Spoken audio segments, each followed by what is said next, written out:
আলো এই বছর হয়ে গেল বোধে কখনো পাতা করুনাহান্তি দেখুন প্রতিমূর্তি ভরে ঠিয়া হয়েছি। আলো এই আলো এই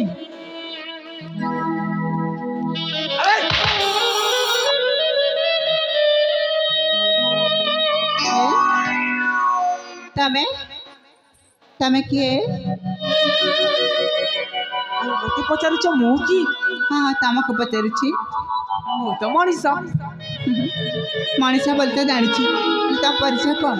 କଣ ପାଇଁ ଆସିଛ? ଆରେ ମୁଁ ଗୁରୁକୁଳ ଆଶ୍ରମରୁ ବିଦ୍ୟା ଶିକ୍ଷା ସାରି ନିଜ ଗୃହକୁ ଫେରୁଥିଲି। ହଠାତ୍ ହଠାତ୍ ମୋତେ ତୃଷ ଲାଗିବାରୁ ଏ ପାଖ ଝରଣାର ଶବ୍ଦ ଶୁଣି ଝରଣାର ପାଣି ପିଇବା ପାଇଁ ଚାଲି ଆସିଲି। ତମେ ସତ କହୁଛ? ଆରେ ହଁ ଲୋ, ତୁମକୁ କାହିଁକି ମୁଁ ମିଛ କହିବି? ହେଲେ ତମ ନାଁ କଣ କହିଲ? ଆରେ ଦେଖା ହେବାର କିଛି ସମୟ ହେଇନି, ଆଉ ଏ ଅଜଣା ଅପରିଚିତକୁ ମୁଁ ପରିଚୟ ଦେବି କାହିଁକି? ହେ ମା, ପୁଅ ପିଲା ଏମିତି ଲାଜ କରୁଛ କଣ ପାଇଁ ମ? କହିଦଉନ। ଆରେ ସର୍ବପ୍ରଥମେ ତୁମ ପରିଚୟ ଦିଅ, ମୋ ପରିଚୟ? ତାପରେ ମୋ ପରିଚୟ ଦେଇ ମୁଁ ଚାଲିଯିବି। ନାଇଁ ନାଇଁ ନାଇଁ, ମୁଁ ତମକୁ ଆଗ ପରିଚୟ ମାଗିଲି ମାନେ ତମେ ଆଗ ମତେ ପରିଚୟ ଦିଅ, ତାପରେ ମୁଁ ତମକୁ ମୋ ପରିଚୟ ଦେଇଦେବି। ଆରେ ନା, କଣ ପାଇଁ? ଅଜଣା ପରିଚୟକୁ ପରିଚୟ ଦେବା ଉଚିତ ନୁହଁ। ଆରେ କୁହ ମୋ କାହିଁକି ଏମିତି ମନା କରୁଛ ଯେ କହିଦିଅ। ସର୍ବପ୍ରଥମେ ତୁମ ପରିଚୟ ଦିଅ। ନାଇଁ ହୋ ତମେ କୁହ। ଆରେ ବାବା ତମେ ମୁଁ କହିଦେଇ ତମେ କହିବ। ହଁ ତମେ କହିଲେ ତାପରେ ମୁଁ କହିଦେବି। ତମେ ତାହେଲେ ଶୁଣ ମୋ ପରିଚୟ। ତାହେଲେ କୁହ। ମୁଁ ହେଉଛି ପ୍ରତାପଗଡ଼ ରାଜ୍ୟର ହଁ ମହାମନ୍ତ୍ରୀ ବିଶ୍ୱଜିତଙ୍କ ପୁତ୍ର। ନାମ ମୋର ସାଗର। ମା, ତମେ କଣ କହୁଛ?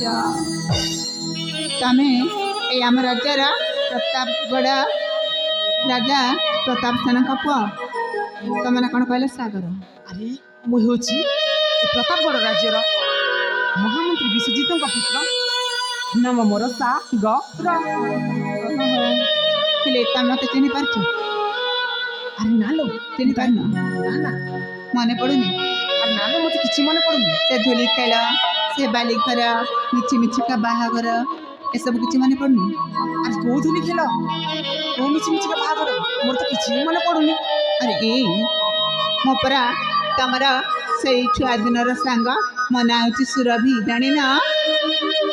ଆରେ ହଁ ହଁ, କିଛି କିଛି ମନେ ପଡୁଛି ଆଉ କିଛି କିଛି ମନେ ପଡୁନି। ଏ ମା, ଏ କଣ କହୁଛ? କିଛି କିଛି ମନେ ପଡୁଛି ଆଉ କିଛି କିଛି ପଡୁନି। ଆରେ ହଁ ଲୋ, ମନେ ପକେଇଦେବି। କହୁନ। ତାହେଲେ ଶୁଣ। ଛୁଆ ଦିନ ସାଥୀ ତୁମେ ମୋହରା।